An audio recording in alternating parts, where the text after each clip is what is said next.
Hello my friends, Amy Esther here with week 36 of my pregnancy. Oh, we are so dang close. I have final plans for you for labor and delivery, which I'll share today, and then updates from this week. So if you missed any of my updates, I have a playlist. I will link it down below where you can watch every week of my pregnancy. I'm so proud of myself. I haven't missed a single week of this whole pregnancy, and I will continue to do these up until this little baby boy comes into our world. And I am just so excited to meet him. Have some people asking for his name. I will share that once he is here, officially his name reveal or whatever. Whatever you want to call that. But we're only a few weeks away, so don't worry. It will come really, really soon for you. If you missed my last week's, I did a Q&A with you guys. And if you wanted to ask me more questions, if you guys have questions for me, I always ask them on Instagram. So make sure you're following me over there, Amy_Esther on Instagram, because that's where I ask for questions when I do Q&As. Because sometimes I don't always get to answer all the questions in the comments and everything, depending on, how many I get that week and how long they take me to answer, because I always want to answer in so much detail. You guys know I can talk forever. So anyways, if you want to ask questions, Instagram is the best place to go. And I occasionally do Q&As over there where I answer all your questions. So anyway, back to pregnancy. So I went to the doctor yesterday and got weighed. I think I was 157 or 156, somewhere around there, 156 or 7. So I've gained like 35 to 36 pounds this pregnancy so far. So you guys know I have been extremely anemic this whole pregnancy, particularly like the last 2 months have been really, really bad. And I even went back to my primary care doctor. I've been just like going to so many doctors. In fact, I was at the doctor 3 different times this week. Actually 4, but the 4th one was because my doctor had to change, so I was there, but then they had to cancel my appointment. Anyways, I'll tell you about that in a minute. But point is, I have been so sick this pregnancy, not being able to get out of bed.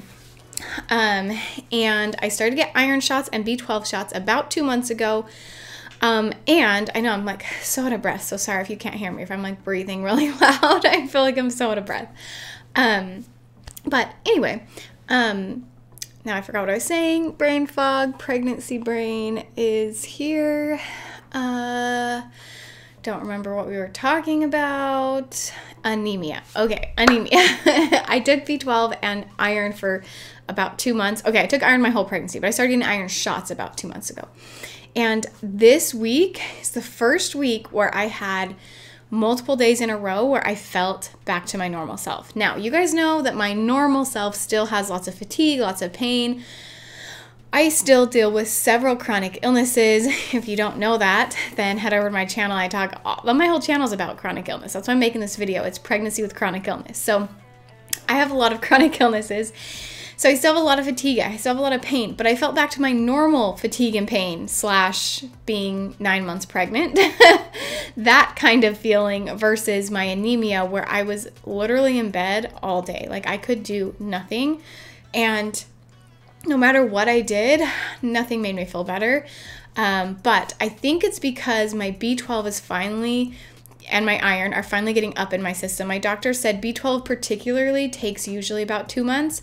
And then iron can, depending on how low it is in your body, can take quite a long time to increase those levels in your body to help you feel better. And so I think because of that, now it's been a couple of months and my body is finally getting up because I really do feel so much better. And I say that because I had about a week where I felt that like back to my normal self for like an entire week, which usually if I had a good day, it would be like 1 day or a few hours and then it'd all come back. But this time it was like a whole week.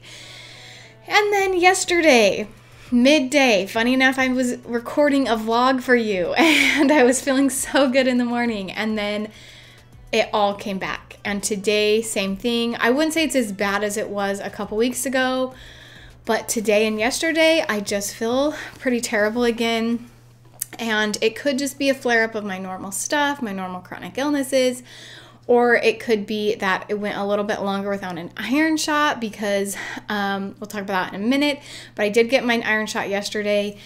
So I'm hoping that that helps me feel better over the next couple of days and I can get back to how I felt a few days ago, because it was so nice to just only have normal fatigue and only have my normal, I say normal, but my normal is still a lot of fatigue, and only have my normal symptoms versus having extreme fatigue that is just debilitating. Like, I don't know how to explain it. It was just so awful, but I'm having it again today and it's so frustrating. Like, I did not want to film this video for you today, honestly, because I just feel really terrible. I didn't do my hair today, so you're just gonna have to deal with that. I just got out of the shower, let it air dry. And I think after this, I'm just going to rest the rest of the day, even though I have a lot that I want to do. Okay, so that's my update with my anemia. So it definitely is getting better, way, way better. And I have to remind myself that today, because today I feel back to that old, awful self. So hopefully my normal chronic illnesses, you know, and all the symptoms that come with being 9 months pregnant are getting better. So baby-wise, he is so low. He is even lower than he was last week.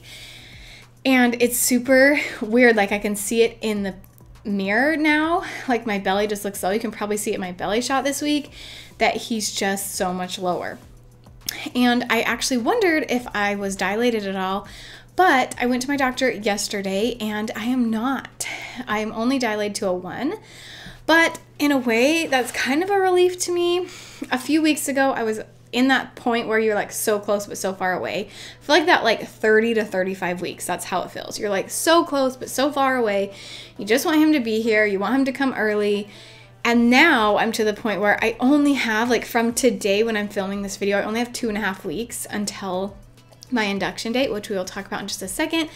But it's coming really, really quick now. And now it's so close that I feel like this stress of like, wait, I'm not ready yet. There's still this that needs to get done, and this and this and this. And there's a lot of things I want to do before he comes. I want to make a video for you of all like the nesting stuff I'll be doing this week. As long as I feel better again, hopefully it comes back as it did last week. But cleaning I want to do, organizing his room, and then just like the general stuff that I'm doing to get ready for him. I'll make a whole video on that for you guys to share with you the things that I'm doing to get ready. But that is really where I'm at this week, is because it's so close now. I'm realizing there's a lot that still needs to get done. And so I feel really good with not being too dilated, because it helps me know that, okay, he's probably not going to come early. We're probably going to be induced. And again, I'll talk to you about my labor and delivery plans in just a minute, but I feel kind of this relief now that I know how far, like, that I'm not dilated and that he's not coming anytime soon, because he has been feeling really low. I've had a lot of contractions, and so I was like, maybe he's gonna come early, maybe not. But now I feel kind of this relief that, like, okay, I still have time to get stuff ready. We're doing okay. This morning my husband helped me get some stuff done in his room, and all the things that I needed his help with, basically. Needed him to build me this shelf and things like that. So those things are done. Now it's just me, the things that I need to do, like cleaning and finalizing our bags. I've kind of got our bags packed, not really. I kind of pulled stuff out that I knew we needed, but I haven't like officially packed my bags or anything, which I know I talked about like 2 weeks ago saying that I was going to do that. Still hasn't happened because I don't know, life happens. And I have a program, you guys, Chronically Me, which is my course on basically how to be happy while living with chronic illness. And then I also have a productivity course, how to be productive while living with chronic illness. And I created kind of like my beta version, my first version back in, I think it was like March of this year. It's 2020 if you're watching this in the future. And I created this course, and I've just learned a lot since I created it. And so I decided to redo it last minute. And so I want to finish that. I think by the time this video goes live, though, it should be up on my website. So I will link my website down below if you guys are interested in that, because it's amazing. I finished my Chronically Me course. Now I'm just finishing up my productivity course right now. And it's so good, you guys. You're going to love it. But that's something that I really want to get done before he comes. And then also, of course, like the cleaning and most important, like getting ready for him, right? Those things need to get done. But I feel pretty content with where we're at. Only a couple weeks to go. So I am definitely very excited for him to be here. I would not be mad if he came early, of course, but I have so much to do that I think I will be able to fill my time enough that it will come fast and I'll be able to get done everything on my to-do list. As long as I keep feeling healthy. Pray for me, you guys, that these last few weeks I can feel healthy. It's weird to be this gigantic and to honestly feel better than I did 2 months ago when my belly was so much smaller. And usually this is the point where people are like complaining about all the things, and I feel like I have so much energy now to get stuff done. So anyway, that's where we're at. And let me tell you about my doctor's appointment this week. So originally, my doctor's appointment was set for Monday. Then I got a call a couple weeks ago. My doctor said, or the nurse called me and said, hey, can you switch to Tuesday? And I was like, sure, I'm just a stay-at-home mom. You know, I can do really whenever. So I said, yep, let's do Tuesday. Well, Monday this week comes, the day before my appointment, and my nurse calls me and says, okay, just kidding. We need to reschedule you for Wednesday. So I'm like, okay, Wednesday. So Wednesday comes, I am driving to my doctor's appointment and I'm literally pulling into their parking lot and I get a call from the nurse and she says, I'm so sorry, your doctor just went in for a delivery for another patient and we're gonna have to reschedule for Friday. So my appointment got moved from Monday to Tuesday to Wednesday to Friday. So Friday comes, about an hour before my appointment, the nurse calls me again and says, your doctor had to go in for an emergency surgery. You are over 35 weeks, so we need to get you in. Like, you know, you're a priority patient here. So can you come at 4:30? And usually on Fridays, I think they're done around like 2. Like they get done pretty early. So I showed up at 4:30 on a Friday. And I ended up waiting a little bit, probably like 45 minutes, but I kind of assumed that would happen since he had a surgery. And at this point, I was not mad at my doctor at all. I was annoyed a little bit the situation because I really wanted to know how dilated I was. I wanted to see how baby was doing, of course. But I wasn't mad at my doctor because that just showed me what a good doctor he was, that he would, you know, push back other patients to go deliver a baby, make sure he's there for all of his deliveries. He likes to deliver all of his babies. And so I wasn't annoyed at my doctor, and especially when I got there after knowing he went in for emergency surgery, not him getting surgery, but him performing the surgery, right? I just knew like it'll probably be later. I'll probably be sitting around, and I kind of like the time to sit in the waiting room because my husband's watching my daughter. It's just me by myself and nobody's there and I can just relax. And actually there was no one in the entire waiting room. It was just me because my doctor was the only one working late that day. And so I'm sitting there in the waiting room by myself, probably about 4:45, 5-ish, they call me back. And I had my appointment and it went really well. But my doctor, he said, like, so sorry for switching you. He said, were you originally on Tuesday or Wednesday? Like, what was your original schedule? And then I said, well, it was Monday. And then it got switched to Tuesday and then Wednesday and then Friday. And I just like told him what happened and said, you know, I'm not upset or anything. I just thought it was funny. But yeah, I got switched a few times this week. It just shows me you're a good doctor, right? And he told me that his wife had a baby on Monday. And so that's why they switched Monday. And then Tuesday, he decided, wait a second, I should probably work a half day on Tuesday. So he worked a half day on Tuesday, which is why my appointment got changed for Tuesday. And then Wednesday, he had a delivery with one of his patients. And then Friday, he had an emergency surgery to perform. So he had a crazy busy week and had his own baby born that week. And so I definitely wasn't upset. I wasn't upset when I got there at all, but I was even less so when my doctor told me that. So crazy. So anyways, my appointments got changed a lot that week, but we finally got in. And I thought, in fact, I pushed this video back a little bit because I wanted to do it after I had my 36-week appointment, but it got pushed back over and over again. But in that appointment, yes, he checked my dilation. I was only at a 1 centimeter. And we saw the baby. He did an ultrasound. He did one because he said, normally I don't do one on 36 weeks, but because you had to wait so long and get rescheduled, let's just do an ultrasound for you. So he did an ultrasound. Baby is head down. He is in the perfect position, ready to go. He is a little bit bigger than my daughter. My doctor estimated that this baby will be high 7s or low 8s at delivery. And my daughter was 7'2", so she was basically exactly average on everything. And through all of her appointments, her whole life, she's always like dead average, like 50th percentile. This baby's measuring right now at about the 60th or 65th percentile, somewhere around there. But he said he might be bigger than my daughter. He's guessing that he is more going to be around 8 pounds. So maybe an entire pound heavier than my daughter was when she was born, which is crazy. But he definitely feels heavy. He feels big. He kicks me a lot more than my daughter did. The kicking is slowed down, as in a few weeks ago, I feel like he was kicking me a lot more.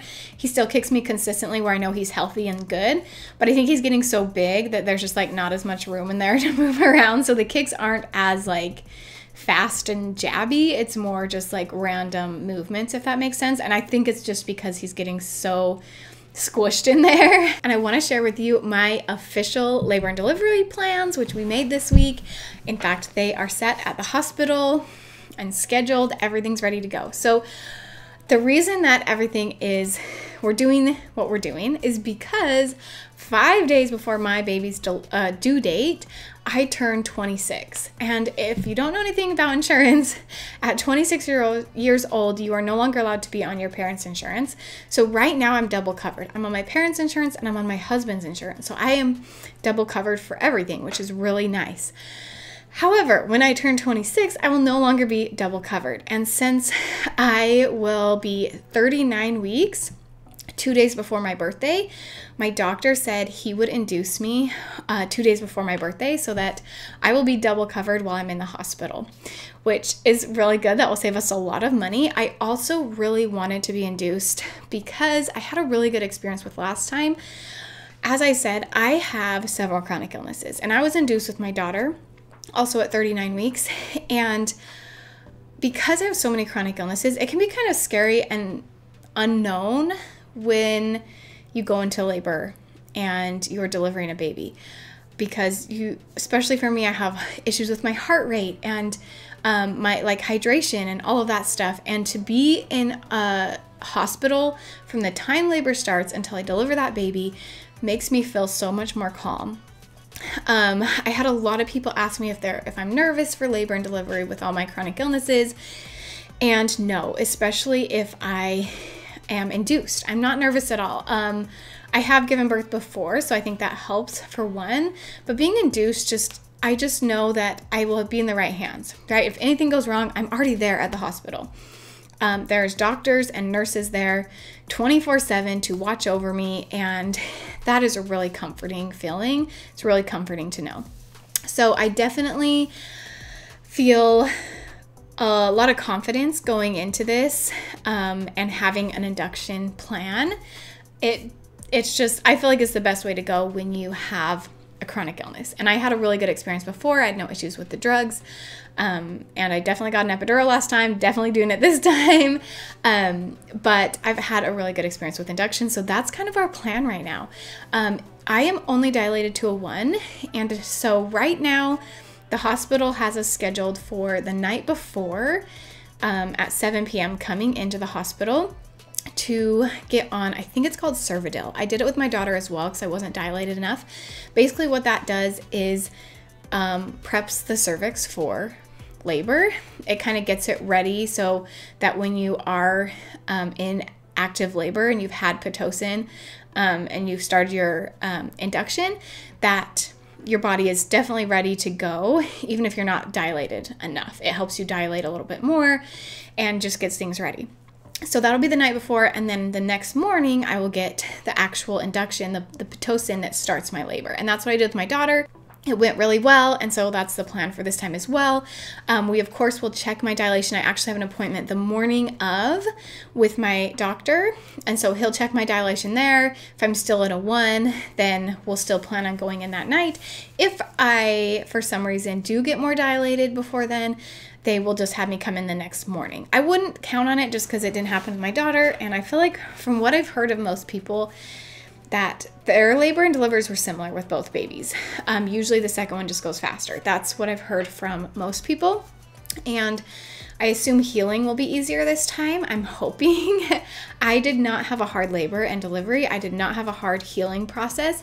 However, I bled for a very long time, about 8 weeks. I was watching a video here on YouTube the other day of a girl saying like, yeah, my first baby, I bled for 4 whole weeks. And she was complaining about that. And I was like, I bled for double that long. So hopefully that doesn't happen again. Hopefully my recovery is a little bit faster. However, I didn't have a painful recovery. I didn't have any big issues. I only had a very small tear. So I'm hoping that this time goes even better. Anyway, you guys, I am really excited. I'm just ready to meet him, but I also feel really content with a couple more weeks of getting things ready. We're so close now that it just feels like it's not that far away anymore. I can count the days. We are in the month where my baby is due as I'm filming this video. It's August and baby is due this month. So just really, really exciting. Anyway, you guys, I hope you join me for my next few updates. It sounds like I will be doing one up until my 39 weeks. I'll try to remember to do one before I go into the hospital too, just like my last minute, right before we go into the hospital video. I'm not sure if I'll be filming in the hospital or not. I think I'll bring my camera and just see how I feel. I don't want to pressure myself too if I'm not in the mood for it, or I just really want time with just my baby or just my husband. But I definitely will be sharing the story after, whether it is in real time or a couple days later. I'll be sharing the story, and I'm sharing my postpartum journey here on YouTube. And every week, just like I've done a pregnancy update, I will do a weekly postpartum update for the first 6 weeks after the baby is here. I see a lot of videos about baby updates. How's baby doing after a week? What's it like with what's a 1-month-old like? I see tons of videos about that, but I don't see very many about the mom. And that's what I want to share here is my side of it. What's the healing process like? How is that going? What do I look like a week after giving birth? I'll do a belly shot for those too. So I'm going to do those as well for you. And I'm really excited for this next chapter in our life. I'm ready for 2 kids. I know I have a lot of health problems and a lot of crazy things going on, but I'm definitely ready to go down this new path in life with 2 little babies and just really enjoying it. Well, not 2 babies. I have a toddler. Don't think I'm having twins. I have a little boy in my belly and almost 2-year-old. She'll be 2. They'll be about 22 months apart. Anyway, you guys, I'm very excited. Thank you for joining me in all these videos. It's been so fun to update you throughout the weeks. We only have 3 more updates to go until baby boy gets here. Cannot wait to share them with you, and I will see you next time.